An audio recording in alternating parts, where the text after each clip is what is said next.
Welcome to my channel cook with Srujani. ನಾನಿವತ್ತು ನಿಮ್ಗೆ ದೇಹಕ್ಕೆ ಬಲ ಮತ್ತೆ ಶಕ್ತಿ ಕೊಡೋ ಅಂತಹ ಒಂದು ರೆಸಿಪಿನ ತೋರಿಸ್ಕೊಡ್ತಾ ಇದ್ದೀನಿ. ನಿಮ್ಗೆಲ್ರಿಗೂ ಗೊತ್ತಿರೋ ಹಾಗೆ ಊಟದಲ್ಲಾಗ್ಲಿ ತರಕಾರಿನಲ್ಲಾಗ್ಲಿ ಯಾವುದೇ ಬಲ ಇರಲ್ಲ. ಹಿಂದಿನ ಕಾಲಕ್ಕೆ ಹೋಲಿಸಿದ್ರೆ ಆಗ ಬರೀ ಮುದ್ದೆ ತಿನ್ಕೊಂಡೇ ಜನರಿಗೆ ಎಷ್ಟೋ ಶಕ್ತಿ ಇರ್ತಿತ್ತು. ಆದರೆ ಈಗ ಹಣ್ಣು ತರಕಾರಿಗಳಿಗೆ ಬರೀ ಫರ್ಟಿಲೈಸರ್ ಸ್ಪ್ರೇ ಮಾಡಿ ಯಾವುದೇ ಥರ ಶಕ್ತಿ ಇರೋಲ್ಲ. ಅಂಥದ್ರಲ್ಲಿ ನಾವು ಈ ರೀತಿ ಎಲ್ಲ ಇಂಗ್ರೀಡಿಯೆಂಟ್ಸು ಯೂಸ್ ಮಾಡಿ ಮುದ್ದೆ ಮಾಡಿ ತಿಂದರೆ ಆರೋಗ್ಯಕ್ಕೆ ಅಷ್ಟೇ ಒಳ್ಳೆಯದು.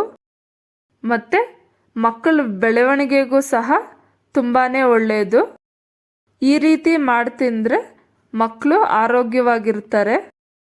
ಇದಕ್ಕೆ ಯಾವ್ಯಾವ ಇಂಗ್ರೀಡಿಯೆಂಟ್ಸ್ ಬೇಕು ಅಂತ ನೋಡೋಣ. ನಾನಿಲ್ಲಿ ರಾಗಿ ಅಂದಾಜು 4ರಿಂದ 5 kg ತಗೊಂಡಿದ್ದೀನಿ.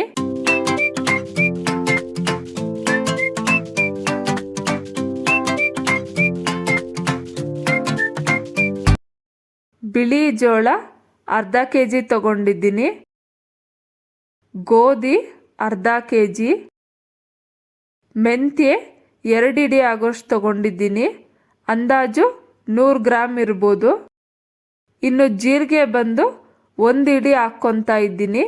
ಬೇಕಿದ್ರೆ ನೀವು ಇನ್ನೂ 1 ಇಡಿ ಎಕ್ಸ್ಟ್ರಾ ಹಾಕ್ಕೊಬೋದು. ಆಮೇಲೆ ಬಾರ್ಲಿ ಬಂದು 2 ಇಡಿ ಆಗೋಷ್ಟು ಅಂದಾಜು 100 ಗ್ರಾಮ್ ಇರ್ಬೋದು ಹಾಕ್ಕೊತಾ ಇದ್ದೀನಿ. ಇನ್ನು ಚೆನ್ನಾಗಿ ಒಣಗಿಸಿರೋ ಕರಿಬೇವನ್ನು 2ರಿಂದ 3 ಇಡಿ ಆಗೋಷ್ಟು ಹಾಕ್ಕೊಬೋದು. ನಾನಿಲ್ಲಿ 2 ಇಡಿ ಆಗೋಷ್ಟು ಹಾಕ್ಕೊತಾ ಇದ್ದೀನಿ. ನೀವು ಬೇಕಿದ್ರೆ ಇದ್ರ ಜೊತೆಗೆ ಸಿರಿಧಾನ್ಯಗಳನ್ನ ಹಾಕ್ಕೊಬೋದು. ನಾನಿಲ್ಲಿ ಎಲ್ಲ ಇಂಗ್ರೀಡಿಯೆಂಟ್ಸ್ನು ಕ್ಲೀನ್ ಮಾಡಿ ಒಣಗಿಸಿ ಹಾಕ್ಕೊತಾ ಇದ್ದೀನಿ. ನೀವು ಕರಿಬೇವನ್ನು ಗರ್ಗರಿಯಾಗಿರೋ ಥರ ಒಣಗಿಸ್ಬೇಕು. ಯಾಕಂದರೆ ಸರಿಯಾಗಿ ಪೌಡ್ರ್ ಆಗೋಲ್ಲ. ಮತ್ತು ಸರಿಯಾಗಿ ಒಣಗಿಸಿಲ್ಲ ಅಂದ್ರೂ ರಾಗಿ ಹಿಟ್ಟು ಗೂಡು ಕಟ್ಟೋ ಚಾನ್ಸ್ ಇರುತ್ತೆ. ಈ ಇಂಗ್ರೀಡಿಯೆಂಟ್ಸ್ ಎಲ್ಲ ಇಷ್ಟೇ ಹಾಕ್ಬೇಕಂತೇನಿಲ್ಲ. ಸ್ವಲ್ಪ ಹೆಚ್ಚು ಕಡಿಮೆ ಆದರೂ ಪರವಾಗಿಲ್ಲ. ಮತ್ತು ಜಾಸ್ತಿ ಹಿಟ್ಟನ್ನು ಹಾಕ್ಸ್ಕೊಳಕ್ಕೆ ಹೋಗ್ಬೇಡಿ. 10ರಿಂದ 15 ದಿನಕ್ಕಾಗೋಷ್ಟು ಎಷ್ಟು ಬೇಕೋ ಅಷ್ಟನ್ನು ಹಾಕಿಸ್ಕೊಳ್ಳಿ. ಈಗ ಈ ರಾಗಿನ ಫ್ಲೋರ್ ಮಿಲ್ಗೆ ಹಾಕಿಸಿ ಹಿಟ್ಟು ಮಾಡಿಸ್ಕೊಬೇಕು. ಫ್ಲೋರ್ ಮಿಲ್ಗೆ ಹಾಕಿಸ್ಕೊಂಡು ಬಂದಮೇಲೆ ರಾಗಿ ಹಿಟ್ಟನ್ನು ಜರಡಿ ಹಿಡಿದು ಒಂದು ಬಾಕ್ಸ್ಗೆ ತುಂಬಿಸಿಟ್ಕೊಳ್ಳಿ. ಈ ಹಿಟ್ಟನ್ನು ನೀರು ಕೈಯಿಂದ ಮುಟ್ಟೋದು ಆ ಥರ ಎಲ್ಲ ಮಾಡೋಕ್ಕೆ ಹೋಗಬೇಡಿ. ಸ್ಟವ್ ಹಚ್ಚಿ ಮುದ್ದೆ ಪಾತ್ರೆ ಇಟ್ಟು 1 ಚೊಂಬು ನೀರು ಹಾಕಿ ಐ ಫ್ಲೇಮಲ್ಲಿ ಇಟ್ಕೊಂಡು ನೀರನ್ನು ಕುದಿಸ್ಬೇಕು. ಇಲ್ಲ ಅಂದರೆ ನೀರಿಗೆ ಒಂಚೂರು ರಾಗಿ ಹಿಟ್ಟು ಹಾಕಿದ್ರೂ ಉಕ್ಕು ಬೇಗ ಬರುತ್ತೆ. ನೀವು ಒಂದು ವೇಳೆ ಜಾಸ್ತಿ ಮುದ್ದೆ ಮಾಡೋದಾದರೆ ಬೆಣ್ಣೆ ಅಥವಾ 2ರಿಂದ 4 ಸ್ಪೂನ್ ಎಣ್ಣೆ ಹಾಕಿದ್ರೆ ಮುದ್ದೆ ಚೆನ್ನಾಗಿ ಬರುತ್ತೆ. ಈಗ ನೀರು ಕುದೀತಾ ಇದೆ. ನಾನಿಲ್ಲಿ 1 ಸ್ಪೂನ್ ಎಣ್ಣೆ ಹಾಕ್ತಾ ಇದ್ದೀನಿ. ಇನ್ನು ರಾಗಿ ಹಿಟ್ಟನ್ನು ನಾವು ಯಾವ ಚೊಂಬಲ್ಲಿ 1 ಚೊಂಬು ನೀರು ತಗೊಂಡಿದ್ವೋ ಅದೇ ಚೊಂಬಲ್ಲಿ ಅರ್ಧ ಚೊಂಬಾಗೋಷ್ಟು ರಾಗಿ ಹಿಟ್ಟನ್ನು ತಗೊಂಡು ನೀರಿಗೆ ಹಾಕ್ತಾ ಇದ್ದೀನಿ. ರಾಗಿ ಹಿಟ್ಟು ಹಾಕಿದ್ಮೇಲೆ ಸ್ಟವ್ನ ಲೋ ಫ್ಲೇಮಲ್ಲಿಟ್ಟು ಮುದ್ದೆ ಕೋಲಿಂದ ಒಂದು 4ರಿಂದ 5 ಕಡೆ ಹಿಟ್ಟನ್ನು ಈ ರೀತಿ ಪ್ರೆಸ್ ಮಾಡಿ ಬೇಯೋದಕ್ಕೆ ಬಿಡಬೇಕು. ಹಿಟ್ಟು ಹಾಕಿದ ತಕ್ಷಣ ಮುದ್ದೆ ತೊಳ್ಸೋದಕ್ಕೆ ಹೋಗಬೇಡಿ. ಇದನ್ನು 8ರಿಂದ 10 ನಿಮಿಷ ಬೇಯಿಸ್ಕೊಬೇಕು. ಒಂದು ವೇಳೆ ನೀವು ಜಾಸ್ತಿ ಮುದ್ದೆ ಮಾಡೋದಾದರೆ 15ರಿಂದ 20 ನಿಮಿಷ ಬೇಯಿಸ್ಕೊಳ್ಳಿ. ಬರೀ ರಾಗಿ ಹಿಟ್ಟಿಂದ ಮುದ್ದೆ ಮಾಡಿ ತಿನ್ನೋದಕ್ಕಿಂತ ಈ ರೀತಿ ಎಲ್ಲ ಇಂಗ್ರೀಡಿಯೆಂಟ್ಸ್ ಹಾಕಿ ಮುದ್ದೆ ಮಾಡಿ ತಿಂದರೆ ಆರೋಗ್ಯಕ್ಕೆ ಒಳ್ಳೆಯದು. 1 ಮುದ್ದೆ ತಿನ್ನೋರು ಅರ್ಧ ಮುದ್ದೆ ತಿಂದರೆ ಸಾಕು, ಅಷ್ಟೇ ಶಕ್ತಿ ಇರುತ್ತೆ. 8 ನಿಮಿಷ ಆದಮೇಲೆ ಈ ರೀತಿ ಸ್ಟವ್ ಮೇಲೇ ಮುದ್ದೆನ ತೊಳ್ಸ್ಕೊಬೇಕು. ನೀವು ಚಿಕ್ಕ ಮಕ್ಕಳಿಂದನೇ ಮುದ್ದೆ ತಿನ್ನೋದನ್ನು ಅಭ್ಯಾಸ ಮಾಡಿಸಿದ್ರೆ ಆರೋಗ್ಯ ತುಂಬಾ ಚೆನ್ನಾಗಿರುತ್ತೆ. ಉಂಡೆ ಎಲ್ಲ ಚೆನ್ನಾಗಿ ಮಿಕ್ಸ್ ಆಗೋ ಥರ ಮುದ್ದೆನ ತೊಳಸ್ಬೇಕು. ಮುದ್ದೆ ತೊಳ್ಸಾದ್ಮೇಲೆ 2ರಿಂದ 3 ನಿಮಿಷ ಮತ್ತೆ ಬೇಯೋದಕ್ಕೆ ಬಿಡಿ. ಈಗ ಸ್ಟವ್ ಆಫ್ ಮಾಡಿ ಮತ್ತೆ ಮುದ್ದೆನ ತೊಳ್ಸ್ಕೊಂಡು ಮುದ್ದೆ ಮಾಡ್ಕೊಳ್ಳೋಣ. ನಾವು ಯಾವಾಗಲೂ ಮುದ್ದೆನ ಚೆನ್ನಾಗಿ ಬೇಯಿಸಬೇಕು. ಅದರಲ್ಲೂ ಈ ಹಿಟ್ಟಿಗೆ ಗೋಧಿ ಜೋಳ ಎಲ್ಲ ಹಾಕಿರೋದ್ರಿಂದ ಮುದ್ದೆ ಚೆನ್ನಾಗಿ ಬೆಂದಿಲ್ಲ ಅಂದರೆ ಹೊಟ್ಟೆ ನೋವು ಬರುತ್ತೆ. ಈ ಮುದ್ದೆ ತೊಳಸ್ತಾ ಇದ್ರೆ ಗಮ್ಮಂತ ಸ್ಮೆಲ್ ಬರುತ್ತೆ ಮತ್ತು ತಿನ್ನೋದಕ್ಕೂ ಅಷ್ಟೇ ರುಚಿಯಾಗಿರುತ್ತೆ. ನೀವು ಬೇಕಿದ್ರೆ ಈ ಹಿಟ್ಟಿಂದ ರೊಟ್ಟಿನೂ ಮಾಡ್ಕೊಬೋದು ಮತ್ತು ದೋಸೆನೂ ಮಾಡ್ಕೊಬೋದು.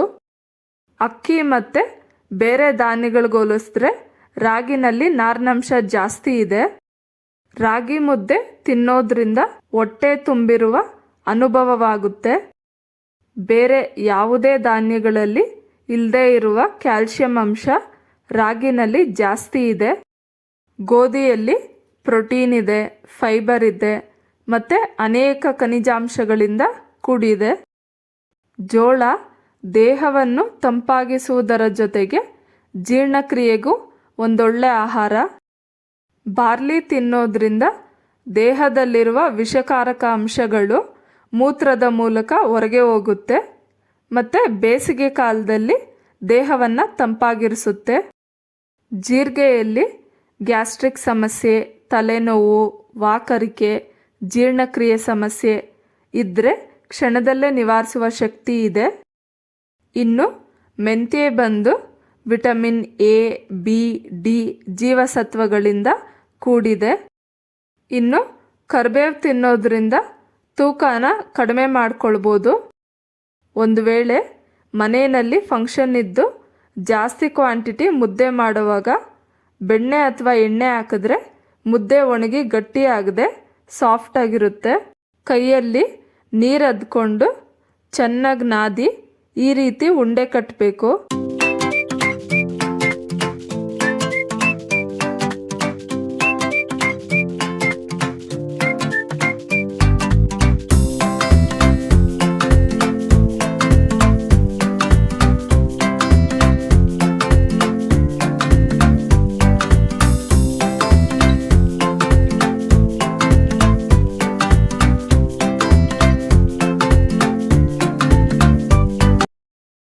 ಈಗ ಆರೋಗ್ಯಕರವಾದ ಮುದ್ದೆ ರೆಡಿಯಾಗಿದೆ.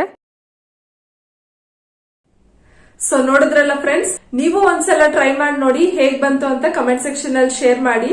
ಮತ್ತೆ ಈ ವಿಡಿಯೋ ನಿಮ್ಗೆ ಇಷ್ಟ ಆದ್ರೆ ಲೈಕ್ ಮಾಡಿ, ಶೇರ್ ಮಾಡಿ. ಪ್ಲೀಸ್ ನನ್ನ ಚಾನೆಲ್ಗೆ ಸಬ್ಸ್ಕ್ರೈಬ್ ಮಾಡಿ. ಮತ್ತೆ ನಾನು ಇನ್ನೊಂದು ರೆಸಿಪಿ ಜೊತೆ ನಿಮ್ ಮುಂದೆ ಸಿಗ್ತೀನಿ. ಅಂಟಿಲ್ ದೆನ್ ಬಾಯ್.